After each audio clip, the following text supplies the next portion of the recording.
In this video, we're going to be going over the number one email sequence you should be running, but probably aren't. So the email sequence I'm talking about is a cart abandonment sequence. Now, all this is an email sequence that goes off and starts when someone adds your product to their cart, and then they end up not finishing that purchase. Now, it's going to depend where you're hosting your products, but most e-commerce platforms, if you're using Shopify or another one or even your own, then you're able to usually set these parameters so you know when someone is leaving a product in their cart and they don't finish that checkout process.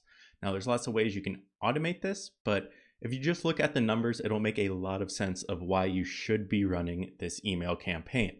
Now, abandoned carts are very, very common. About 70% of people who add a product to their cart will abandon it.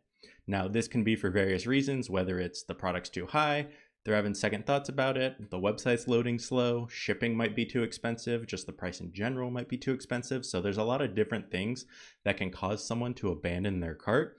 Now, when we look at the average rate, we said 70% of people abandon their cart, and that's of people who add the product to their cart. So 30% will finish that, but that 70% will not finish it. So getting someone to purchase after they've abandoned their cart is a lot easier than trying to get a new lead and getting them to purchase something from you. So that being said, it's very, very needed for you to be running an abandoned cart campaign.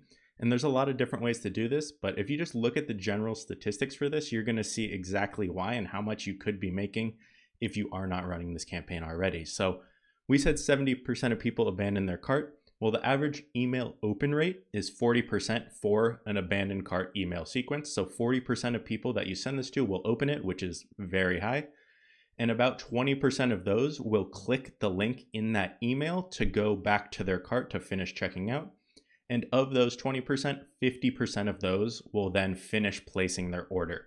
So you can see how beneficial this campaign can be. And if you're wondering, well, are people thinking this spam? Are they just going to unsubscribe right away if they're doing this? Well, no, the average unsubscribe rate is 0.6%, so extremely low. And just to give you an example, I ran this through with about 1,000 people. So you can see if we have 1,000 people add our product to their cart, then about 700 of those will abandon their cart. And that's a lot of money just sitting right there.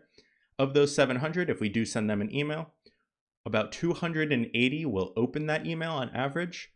And of those 280, 56 will click the link in there to take them back to their cart. And of those 56, 28 of them will finish checking out and complete that purchase. And about 42 people will unsubscribe from this email sequence.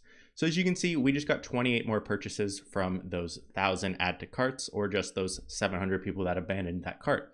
So if your average profit is, let's just say, 20 bucks, then you just made $560 in profit from sending one email sequence or having this automated. Now, when it comes to just having these email sequences automated, or what the cadence should really look like, it's going to depend slightly from industry to industry, but normally the sooner you send an email, the more likely they are to purchase after that abandoned cart.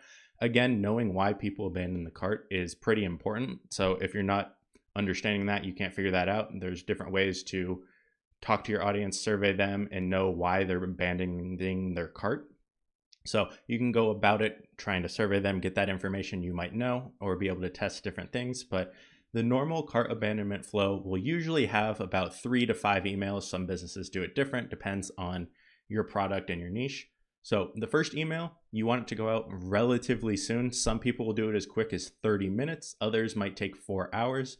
Normally, 1 to 2 hours is the normal cadence for this, and the whole goal with this email is just to remind them they left something in their cart. It can be pretty simple. Now, the second email is usually about a day later. Again, some businesses are very aggressive and they'll do 3 or 4 that first day because they know the longer it goes, the less likely that person is to finish that checkout process. So email number 2 will normally be 24 hours after they abandon their cart. This will normally be another email follow-up with something like a discount, and something you want to really focus on in this email is scarcity and urgency. So if you're giving them a 15% off coupon for the next 24 hours or next 48 hours if they finish their purchase, you can do something along those lines, but you want something that is either not going to be around very long, so urgent, or something that is just there's not many of. So next 10 people who check out will get 10% off, something along those lines. But urgency is usually the main thing you're focusing on day 2. And then the third email will normally be 3 days after they abandon their cart. And this is going to be a couple different variations. You can split these into 2 emails if you want to, just keep them in one, but you're going to be asking for feedback. So you want to know why they abandoned their cart. And you can also market to them. If they do reply to you, you can market to them and say, hey, if shipping's an obstacle here and that's why you're doing it, I'll lower the shipping, I'll give you free shipping, here's a code, and they can finish their checkout, something along those lines. So this is more to understand why and to address any concerns they might have in order to give them either that product and make it fit better for them, or to even cross-sell them to a different product. And something you can do in here, if you're asking for feedback, say, hey, if you're feeling X, Y, and Z, whatever your most common objections are, you can either try and overcome those objections, or you can cross-sell them to a different product that might be a better fit for them. So the better you segment your audience before this or even during this, the more appropriately you'll be able to market your products to them and make them happy. So the cart abandonment flow is very important. If you're not running it, you should be. And there's a lot of different ways. A lot of it is testing and understanding why people are abandoning their cart, and just making sure that whatever e-commerce platform you're using has some integration where you know if someone abandons their cart, and you can set that cadence in whatever email marketing tool you use. So that is the cart abandonment flow. Tired of feeling overwhelmed with marketing your small business? Let our experienced marketing team help your business grow. With personalized strategies tailored to meet your needs, we'll help you stand out in a crowded market. Contact us today for more information at foxsocialmedia.com.